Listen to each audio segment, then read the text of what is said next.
E aí, galera, tudo bem? Hoje a missão, então, é a correção da prova da UPF 2025/1.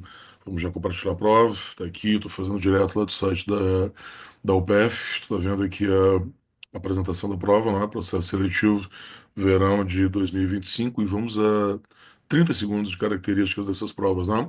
Dessa prova especificamente, são sempre 8 questões. Um texto sempre, é só um texto para a prova inteira, que às vezes pode ser um prejuízo, né? Se não entender o texto, a coisa toda dizendo completamente.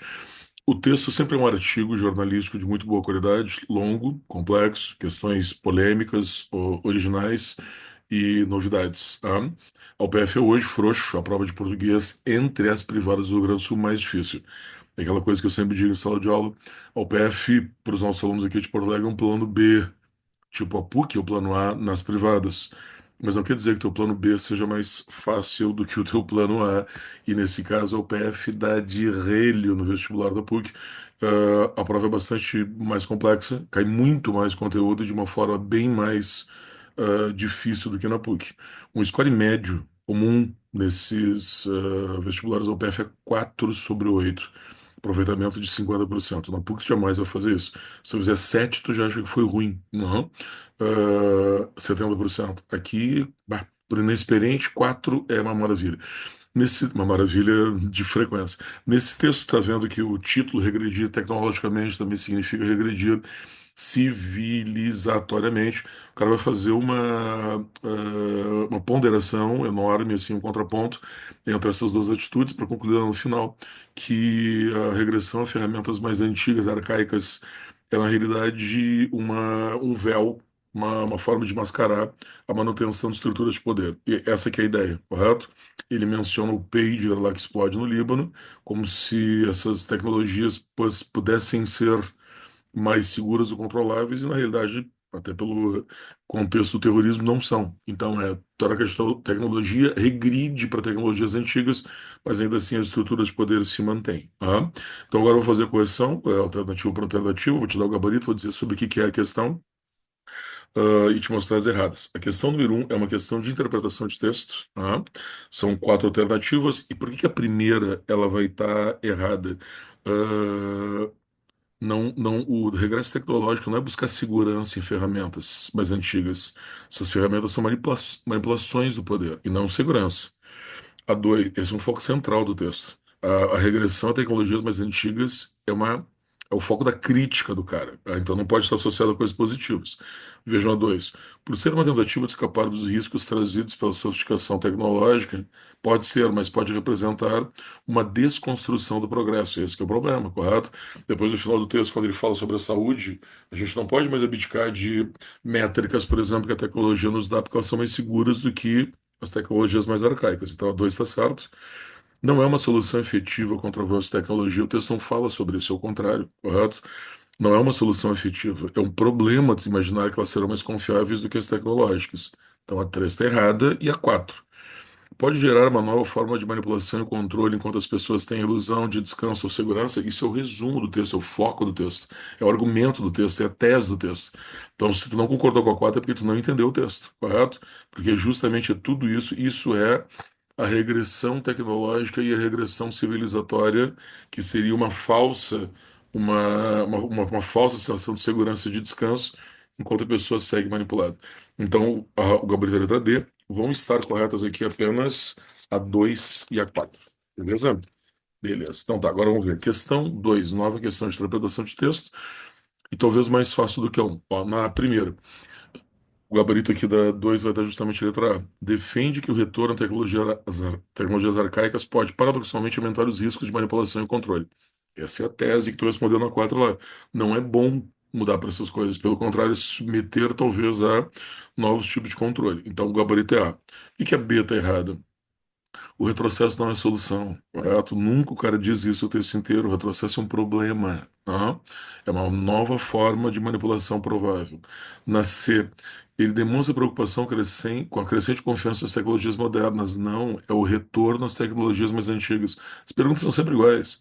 A D, sugere que o uso de ferramentas tecnológicas obsoletas seria a única forma de evitar ataques. Não, mas os caras fizeram ataques, entendeu?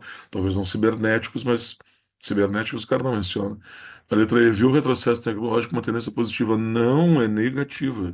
Questão repetitiva, teoricamente fácil, correto? Agora vamos ver as questões gramaticais, que é onde o bicho pega. Tem uma tradição na prova do PF de perguntar sobre colocação pronominal. Então, vou fazer uma revisão rápida aqui, tá? Na primeira tem próclise, o pronome antes do verbo. Poderia ser ênclise, o pronome depois, porque nada atrai. Não está errado dizer me atravessou em vez de atravessou me, porque como o próclise é a colocação mais comum do português coloquial, você admite que tu faça sem razão, desde que não seja o início da frase, no cotidiano. Tá? Mas atravessou-me também teria certo. Quem é que atrai o pronome na 2? Uma armadilha que se refaz. Pronome relativo, né? As três formas de atração para próclise são conjunção subordinativa, pronome relativo e adjunta adverbial. E aí tu tem o pronome relativo. Na 3 nada atrai. Aquele elemento entre vírgulas ali, aquele pequeno objeto que é o aposto, não atrai. O elemento virgulado nunca atrai. Então a colocação de ênclise está correta. Na 4 o que atrai novamente é o que, pronome relativo, que nos. E depois na 5 o que atrai é o apenas, apenas nós. Tá, vamos ver. A próclise não é obrigatória em todos os casos, correto? Porque, sobretudo na frase que nós lemos ali, que é a 3 não há razão para atração. A ênclise usada na 3 deveria ser substituída por uma próclise, não, o verbo não está no início de oração. É justamente a situação em que a ênclise é adequada. Nada atrai, o verbo não está no início, tu tem que colocar o pronome depois. Na frase 4 em razão, a próclise por causa do mas, não é o mas, é o que atrai. Correto? Conjunção subordinativa não atrai obrigatoriamente, mas o mas é adversativa e não é subordinativo, é coordenativo. Na frase 5 a próclise é justificada pelo advérbio apenas. Está aí a tua resposta, correto? Advérbios atraem. Advérbios, quaisquer advérbios, negação, lugar, tempo, modo. E aí é absurdo, porque eu não posso usar mesóclise se eu não tiver o verbo no futuro. Lembra? Ocupar-se-á, se ocupará. Ocupar-se-ia, se ocuparia. Se o verbo não tiver futuro, não existe mesóclise. Então, a questão aqui é a letra D nessa pergunta sobre colocação pronominal. Vamos na 3, texto na veia de novo. O cara curte perguntar texto, né? Na primeira, tu tem uma afirmação verdadeira. Primeiro começa com o verdadeiro. Não há retorno para o mais simples. É a ideia de que o avanço tecnológico é inevitável e a ilusão de tecnologias modernas proporcionarem segurança está errado, correto? Então, essa afirmação também é praticamente um resumo do texto. Se tu quiser revisar o texto, não entendeu, tu ficou inseguro, essa afirmação te pauta completamente. Na 2, ao mencionarem ataques atribuídos a Israel, o autor reconhece a autoria? Não, tu diz atribuídos porque eles são apenas atribuídos, porque eles não são efetivamente comprovados ainda. Então, falso. Ao ponderar que é uma nova forma de pesadelo, o texto reconhece haver uma forma anterior. Aí é bem claro que é óbvio, né? Porque essa é uma nova, porque teve outra antes. Ao perguntar regredir tecnologicamente e também regredir civilizacionalmente, o texto faz uso da retórica, pois não abre espaço para uma resposta negativa, porque o título do texto é a resposta que ele vai dar ao longo do texto inteiro. Não há um problema tu fazer a pergunta retórica e só entender que ela é retórica lá no final do texto, que ele não responde isso, correto? Porque naturalmente está dizendo que não, é óbvio que não, ok? Aliás, que sim, realmente é. A pergunta a resposta seria sim. É o que ele acha, a regressão tecnológica é uma regressão civilizatória. A quarta. ah, ou quinta, né? Quinta. Ao concluir, chegamos à conclusão inquietante, a tecnologia, a regressão tecnológica, como no caso do livro, é uma miragem perigosa, e o texto evidencia uma preocupação com o iminente retrocesso da tecnologia como forma de manutenção do poder. Falamos isso já várias vezes, verdadeiro. Não, peraí. Ao concluir que chegamos a uma regressão tecnológica, como no caso do livro, é uma miragem perigosa, o texto evidencia preocupação com o iminente retrocesso da tecnologia. Não, não é, é falso, perdão, não é da tecnologia, óbvio, né? É do comportamento humano. Porque na realidade o cara não está regredindo na tecnologia ali. Perdão, esse é um fato importante, tá? Na realidade, tu usou um pager, que é uma tecnologia atrasada, como uma outra forma de fazer o ataque, mas não é um regresso da tecnologia, perdão. Claro, totalmente falsa. É um iminente retrocesso civilizatório e não da tecnologia, perdão. Inclusive, se nós olharmos aqui nas alternativas, a gente já tem a resposta a partir da terceira, né? porque é verdadeiro, falso e verdadeiro, então já matou ali, tá? Só ratei. Ao denunciar, ou ao finalizar denunciando que os verdadeiros mecanismos de poder permanecem intocados, isso é o fato mais relevante do texto. O texto chama atenção para o fato de que os poderes controlam a sociedade e contribuem atuando de forma oculta. E são muito mais nocivos que tecnologias quando usadas pela destruição. Esse é o foco. Então, o fato de tu ter uma confiança numa tecnologia antiga no meio tecnológico é dar ao poder uma outra forma de atuação, correto? Tá, desculpa a rateada aí, ficamos com letra A. O gabarito é letra A. E aquela quinta alternativa é falsa. Beleza? Pegamos a questão 5, onde o bicho agora vai pegar para as questões de pontuação e sintaxe. Então, olha só, na questão 5 na primeira, tá? Os dois pontos são utilizados para introduzir uma catáfora. Cara, isso é uma outra tradição do PF, tu tem que saber. Catáfora é uma referência posterior e anáfora é uma referência anterior. Anáfora antes, catáfora depois. Como ele explica qual é a questão central depois, então tu tem uma catáfora perfeita aí, correto? Então a número um tá certa. Na 2, ele diz que os dois pontos, depois de pensamos juntos, aparece depois de uma situação de citação direta. Para agora tudo aqui e diz assim, ó, não. Essa é uma pergunta padrão em vários vestibulares, mas citação direta, tu te lembra, tem que estar claramente marcada pelos dois pontos que estão ali, acompanhados de ou aspas ou travessões. Essa pontuação é obrigatória, senão não é citação direta, correto? Pode ter uma indireta, que daí não tem pontuação nenhuma. Pensemos juntos que vai ser introduzido por uma conjunção, ou vem com dois pontos e aspas. Senão, não é uma citação, é simplesmente uma explicação que ele está dando no texto ali. Então, a 2, errado. Na 3 agora, aquelas afirmações que depois tu vai aprender no segundo semestre, que assim, ó, as vírgulas isolam a expressão em ataques a Israel porque é um aposto. Cara, aposto não é preposicionado.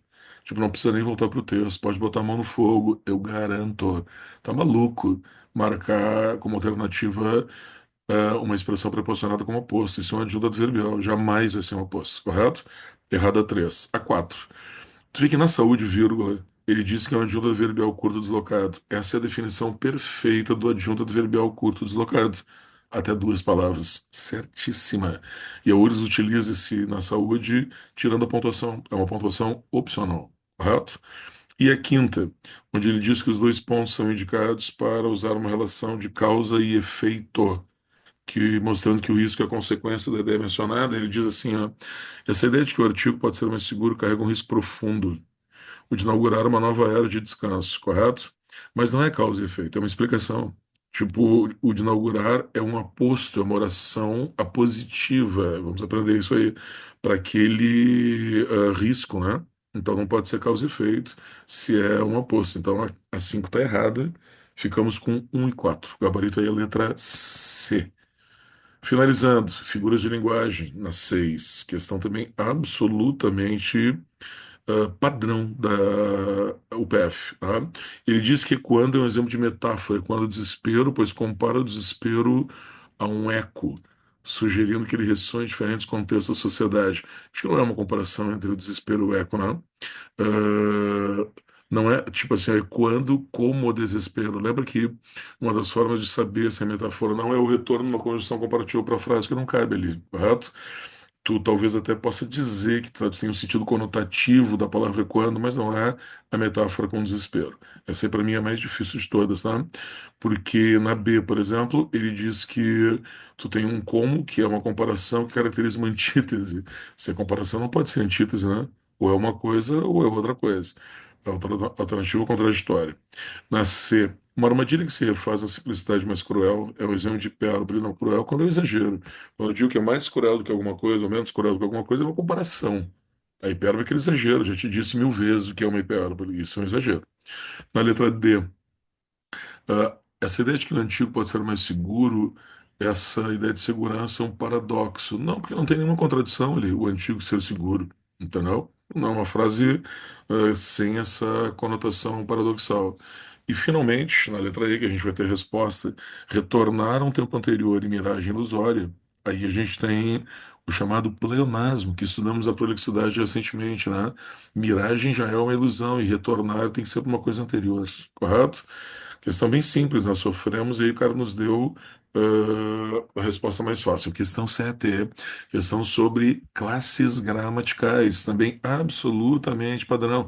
Tu vê que esse é o caso específico, claro, de que eu te digo assim, ó, às vezes o pressuposto, classes é o módulo 6, a gente vê bem precocemente, o pressuposto faz a questão difícil. Então ele vai te perguntar, embora ele diga ali relações sintáticas e funções, o cara quer classe. Porque na primeira, por exemplo, tu tem a Israel preposição e a questão artigo. São classes diferentes. Na 2 tu tem dois Cs, conjunções condicionais. Duas classes iguais, vai ser resposta. Na 3 tu tem objeto que, pronome relativo, e acreditar que, conjunção integrante. Se tu não te lembra, o que pronome relativo ele é igual a qual? Objeto o qual, correto? Mas não dá para fazer acreditar o qual. Então, o primeiro é pronome, o segundo é conjunção. Na 4, tu tem o que primeiro, pronome demonstrativo, aquilo que, e o segundo não é aquilo que. Faz parte da conjunção da expressão inteira o que. Classes diferentes. E na 5, como fez Hezbollah e como aconteceu, são duas conjunções conformativas, de acordo com aquilo que aconteceu isso aí. Então, tu tem classes iguais. Então, vai te dar como resposta 2 e 5. E as demais classes são diferentes. Beleza? Não poderia faltar também, né? Tu vê que é bastante amplo o leque de questões do PF. Tu tem agora uma questão de pontuação, correto? É só casca. Aí tu vê que ele salta de uma questão que é relativamente básica, classes, para uma questão de pontuação difícil, né? Só que tem algumas coisas que são absurdas, né? A primeira é completamente falsa. Porque, como no caso, como a conjunção não pode ser aposto, cara. Aposto é um elemento nominal, um substantivo sem preposição. Isso é uma oração, correto? Que vai ser definida pelo nexo, mas jamais, aqui também, se não me engano, conformativo, mas jamais aposto. Então tá errado. A segunda, certa, fácil, porque locuções verbais são dois ou mais verbos que fazem um sentido comum, né? A questão é de sintaxe interna, tá? E algumas coisas de classe, não é de pontuação, perdão. Então, verdadeira primeira, falsa segunda e também falsa primeira, verdadeira segunda, falsa terceira, porque aquele tal ali não é pronome demonstrativo, ele é um sinônimo de assim, tá mais para conjunção ou advérbio. Então a gente tem falso, verdadeiro, falso e falso de novo agora. Essa aí é barbada para ti, né? Porque pensamos não é sujeito indeterminado, tu nem lembrava. Fala sério aí. Pensamos é o chamado sujeito, aprendemos no ensino primário, oculto, ou ainda, nos modos mais modernos, elíptico desinencial, correto? Ah, mas não indeterminado. Determinado é uma outra categoria gramatical. Oculto, elíptico e desinencial. Essas são as terminações. E agora não leva muito a sério. A última alternativa, a penúltima é falsa, agora a última vai ser verdadeira, que é sobre a junta nominal. O que a gente tem que saber, tá? Aquelas duas preposições de, elas vêm de substantivos, explosões de alguma coisa e mãos de alguém. Já é suficiente para tu dizer que é adjunta nominal, senão seriam objetos indiretos. Vamos aprender isso aí logo, logo, tá? Quando a preposição vem de verbo, regência verbal, objeto direto. Quando vem de substantivo, majoritariamente é adjunto nominal.